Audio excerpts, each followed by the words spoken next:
Assalamualaikum warahmatullahi wabarakatuh. Masih bersama saya Pak Dekole alias Mpu Gandrung.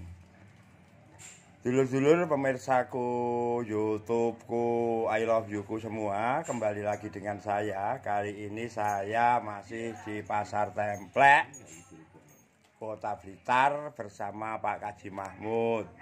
Karena Pak Kaji Mahmud masih sibuk melayani tamunya.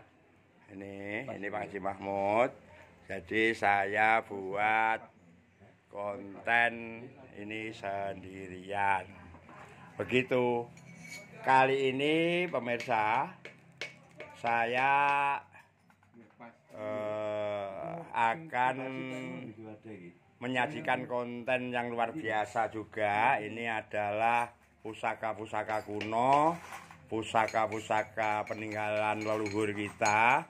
Yang satu adalah ini pedang suduk maru. Ya, ini suduk maru yang sangat kuno sekali. Ini bahannya masih besi lama. Yang kedua adalah betok ompyang.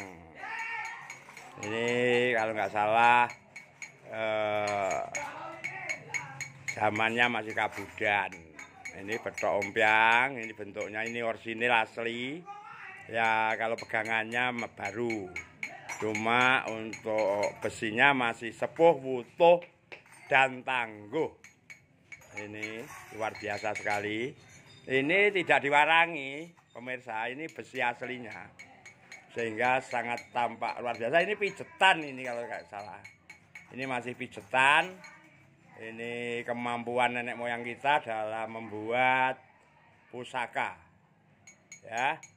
Ini sebagai edukasi, sebagai pembelajaran ala Mpu Gandrung alias Pak Dekole, ditampingi oleh Pak Kaji Mahmud yang lebih ahli pusaka. Karena Pak Dekole sebetulnya malang melintang di pusaka masih belum lama, masih seumur jagung. Tapi kalau Pak Kaji Mahmud ini sudah berpuluh-puluh tahun mengenai pusaka. Ya. Kembali lagi ke ompyang. Ini bukan ompyang, apa ini? Pedang suduk maru. Ini sejarahnya pedang suduk maru ini katanya kenapa kok dikasih pedang suduk maru. Ini filosofinya bagi laki-laki zaman dulu yang pengen punya istri satu atau lebih, itu harus memiliki suduk maru supaya istri-istrinya semua akur. Jadi supaya semua istri-istrinya rukun. Jadi orang dulu kalau punya istri 4, 5, 6, 7, bahkan ada yang lebih, itu dijadikan satu, tidak seperti sekarang. Kalau sekarang sukanya simpanan disembunyi-sembunyikan. Jadi Pak Kaji Mahmud juga tak bilang, suduk marune banyak ya gak wani wayo piye ngono.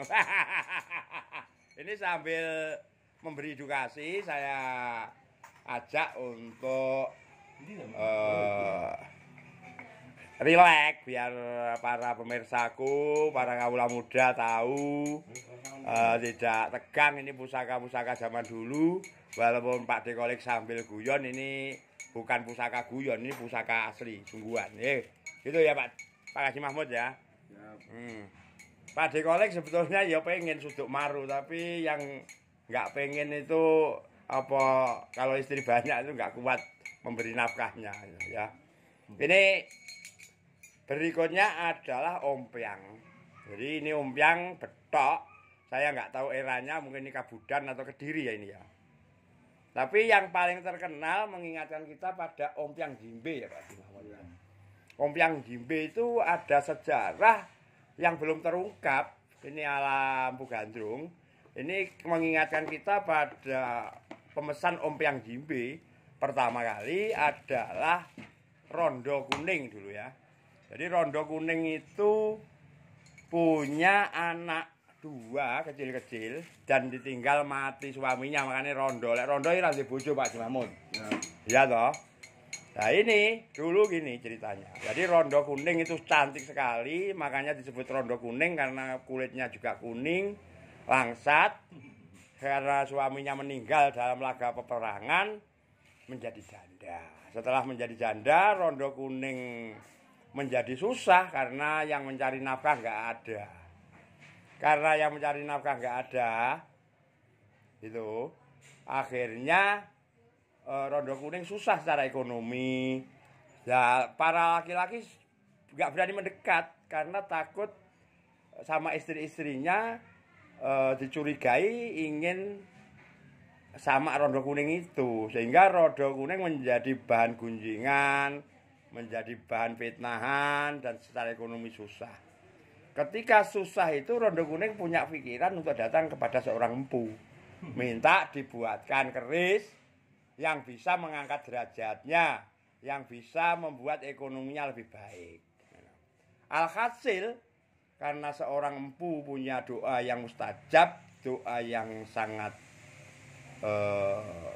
baik, sehingga Rondo Kuning dibuatkan keris yang namanya Ompyang Jimbe.